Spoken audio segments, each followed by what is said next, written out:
Welcome to the Humanizing Work Show. Today we're talking about cross-functional teams, what that means, why it matters, and how to deal with a number of real-world challenges related to team composition. But before we get into that, this show is a free resource sponsored by the Humanizing Work company. Humanizing Work exists to make work more fit for humans and humans more capable of doing great work. To that end, we do training and coaching in three areas. First, we help leaders lead empowered teams and individuals more effectively.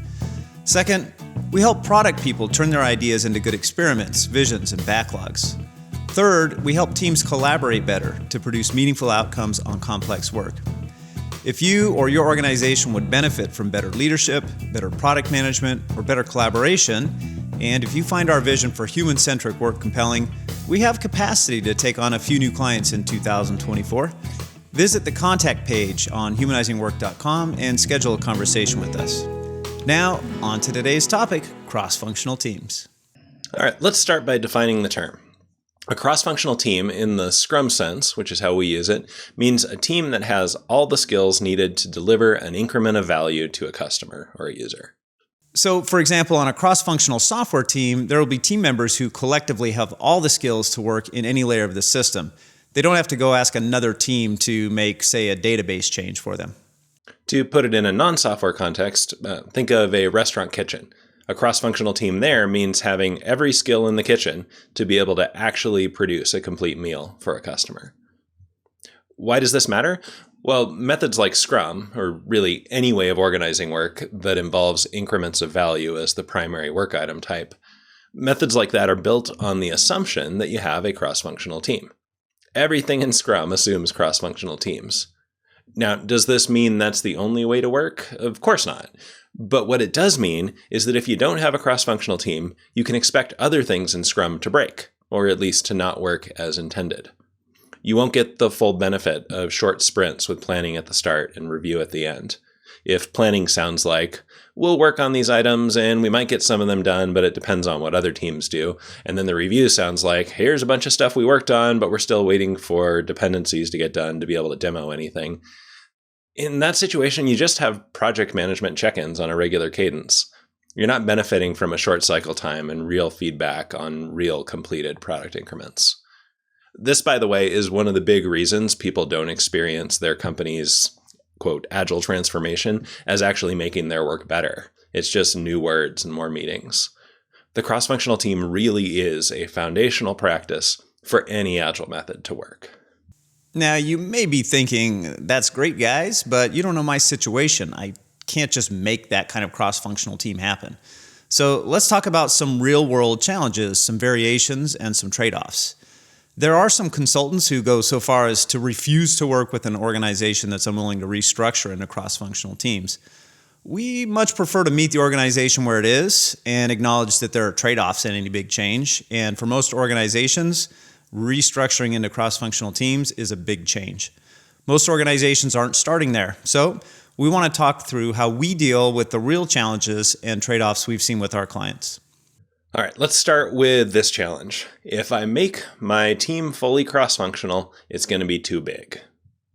Scrum suggests a team size of 5 to 9 people, but also says the team should be cross-functional, and those might not be possible to get at the same time. I remember working with one client who was adopting an agile approach after a couple decades of working on a large mainframe-based system using a traditional project management approach.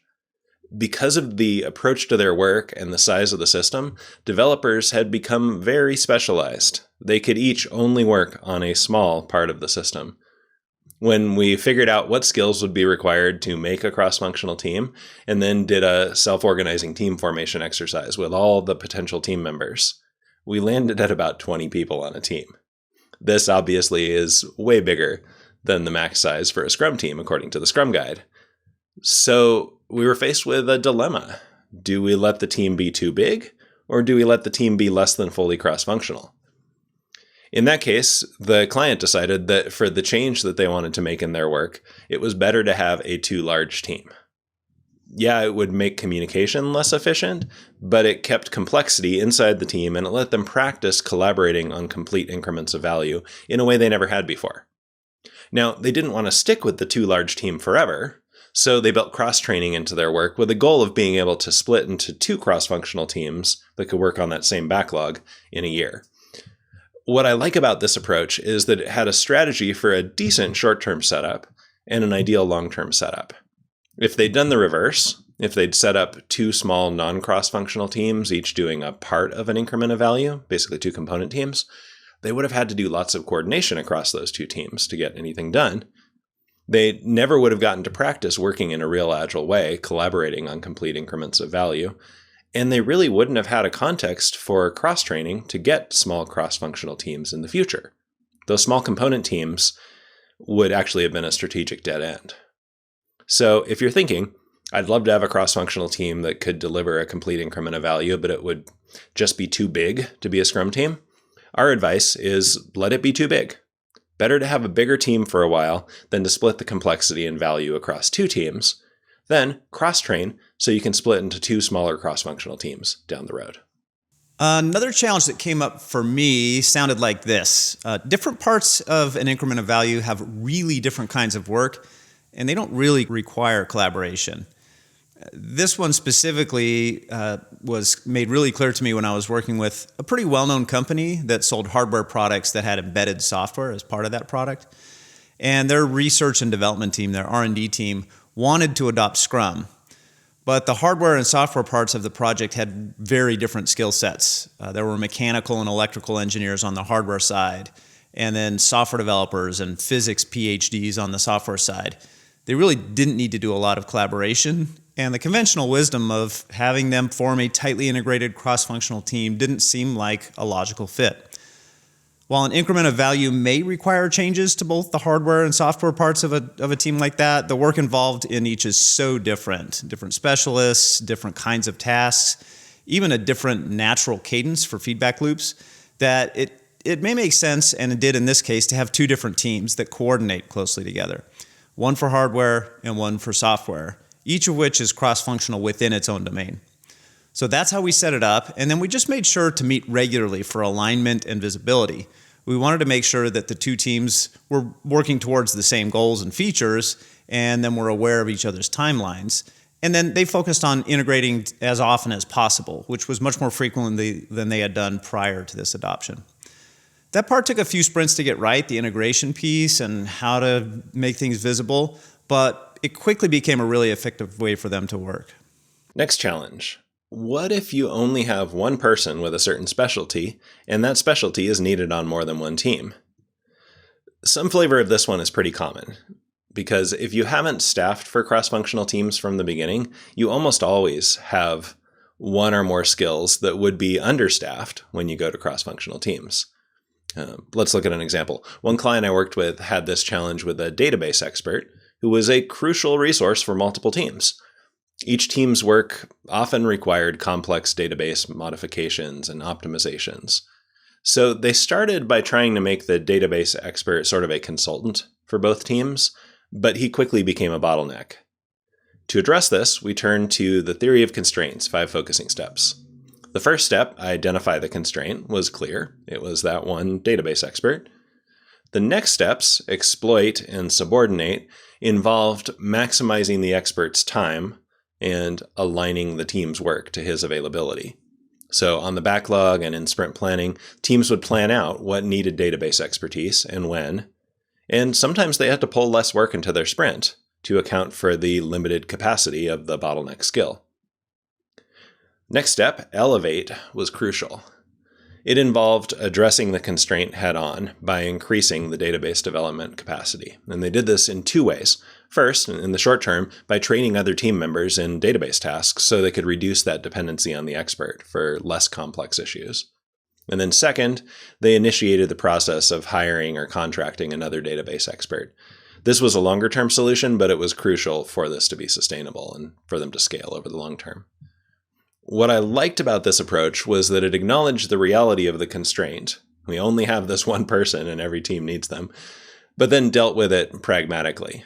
Instead of a rigid adherence to the ideal team structure, well, we can only make one team, it allowed for a flexible approach, adapting the team's workflows and capabilities to the reality of the available resources they had. And it also emphasized the importance of long-term solutions, not just staying there. So they did the training and the hiring, ensuring that the teams would be closer to fully cross-functional in the future. By the way, if you want to learn more about the theory of constraints, which I've referenced here but didn't really explain, check out our online mini course on the topic. We'll link to it in the show notes. All right, on to our next challenge, which sounds like this. We only need the skill occasionally, but we really need it when we need it. I recall working with a software team facing this issue, and they were kind of a well-oiled machine on their usual development tasks. But every once in a while, they would hit a roadblock that required significant changes to their development infrastructure. And that was something that was outside of their domain and squarely in the realm of their IT team that supported them. These weren't frequent occurrences, but when they happened, the need was urgent and pretty critical to the project's continuation. In a sense, they needed the IT skill on their team to actually be cross-functional, but the need wasn't routine enough to feel worth it. That person would be idle most of the time, and across the org, there was plenty of IT demand. So for a regular demand like this, having a separate function team that acts as a service to multiple cross-functional teams is usually the right trade-off. The trouble here, as is often the case, was that the IT team had its own priorities and schedules, which didn't always align with the needs of the software teams that I was coaching. This mismatch often resulted in the software team waiting for the IT team's availability, leading to stalled progress and mounting pressure. And of course, the conflict between the IT team and the other teams they worked with didn't make anyone's lives any better.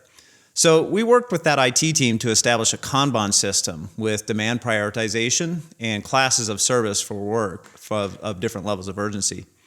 And then the software team started looking ahead on their backlogs to identify items that would require IT help. They got those in the IT work queue early. Over time, the IT team was able to predict the lead time on different classes of service. So software teams knew how early they needed to get something in the queue. And an expedite class still made room for the emergent items that weren't able to get planned far in advance. So if you have a skill you only need occasionally, especially if other teams need the same skill occasionally, it can make sense to aggregate that skill into a shared service team. But if you do this, you need to make sure that the shared service team has enough capacity to be responsive and predictable, so that skill is available when the other teams need it. I should mention a warning here. I had one client that had a brief and ill-conceived experiment with this, where they made every specialty a service team to every other specialty. And people spent their entire day in meetings trying to coordinate everything across all these teams. So you really only use this one for the exceptions, the skills that you need occasionally, not core skills for the value you're trying to deliver. That sounds like a nightmare. It was ridiculous. Yeah, don't do that.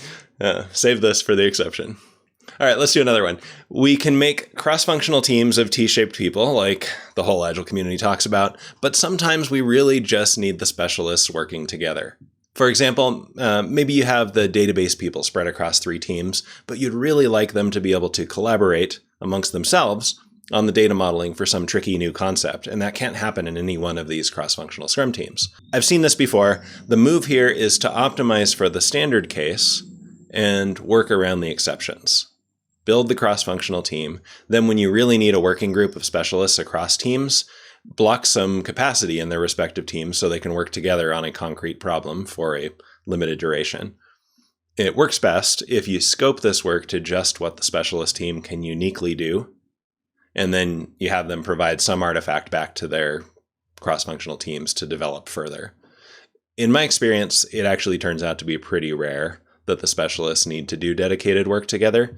It's more common that they need to lightly coordinate work in their specialty, and for that, a community of practice is a better model than a team. This, by the way, is the exact model that many of the cross-product features that made up Adobe creative things were built. Exactly the way that Richard just described it. All right, let's talk about one of the hardest challenges in this space, which is maybe we have the people to make cross-functional teams, but I don't have the power to make it happen. Maybe you're a team member on an individual team and it's not cross-functional. You can see how it could be, but what do you do? And this one really isn't about the idea of cross-functional teams so much as it is about influence. I remember working with a product leader who we'll refer to here as Victoria that was facing this exact situation. Victoria was prioritizing the work of 4 teams that contributed to a web system. And the 4 teams were structured around a specialty. One team that did things in an ERP system, one that made changes to back-end servers and databases, one that did front-end UI development for that website, and one that focused on testing everything as it came together. Each of those 4 teams were using a sprint structure to do their work incrementally, but none of them could deliver an increment of value on their own, as we described at the beginning of this episode. So a given change either had to be tightly coordinated during a sprint, or that change would span multiple sprints, waiting for the work to pass from team to team to team. As you might expect, about half the time, the testing team, which was the last one in the chain, would discover some issue, and that would kick it back to one of the earlier teams, breaking their ability to be predictable in any meaningful way.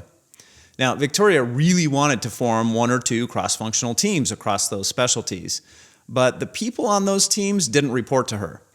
Victoria reported to a vice president of product. The team members on all those teams reported up to 4 of her peers, who reported up to a vice president on the technical side of the organization. And so she didn't have direct influence where she could just say, I think we should do this and make it happen. So she decided to use one of our favorite influence techniques, which is this: if you can't fix it, make it visible. And to put an even finer point on it, if you can't fix it, make it obvious why it's a good idea to the person that can fix it. So Victoria got to work analyzing all of the requests that had gone through her teams over the last quarter or 2, and discovered that the average cycle time for a request was 2 months. In other words, from the time that somebody had an idea and made that request to the time it was live, 2 months on average. And then half of those requests required some type of rework. Then she also did some what-if scenarios where she got experts from each of those 4 different teams and then said, hey, if we were to build a cross-functional team, how many of these would we get done in a given 2-week sprint? And she felt pretty comfortable forecasting that if they did form that cross-functional team, they would, with a high degree of certainty or a high degree of probability, complete at least 1 or 2 changes per 2-week sprint. And if they were doing the testing as part of the team, they'd rarely end up having to do rework. So here's what Victoria did. She got those 2 vice presidents together in a room, and she showed them a 3-slide deck. Slide 1, she summarized the current statistics. On average, we can make 1 change every 2 months. On slide 2, she created a very complicated but accurate process diagram for the path that a request took from idea to live in production, just to show how messy it was. And then on slide 3, she shared a really simple diagram of a cross-functional team making those decisions, and a prediction that the time would go down from 2 months to 1 week for any given request, and rework would go down from about 50% to less than 10%. She made the pitch, and the vice presidents immediately said, why haven't we done this already? So Victoria avoided a common mistake we see people make, which is to make the general case for a change like this. Like, oh, well, Scrum says we should have cross-functional teams, and that's their reasoning for doing it. Or research shows that cross-functional teams are more effective. For those vice presidents, neither of those general cases are compelling enough to be willing to bite off the pain of a reorg. I skipped this when I was telling the story, but Victoria had tried that shortly after the org had some Scrum training, and no one bit on it. It was only after she made the specific business case in their context with their real data, showing the business benefits of a cross-functional team, that the VP said, oh, of course we should do that.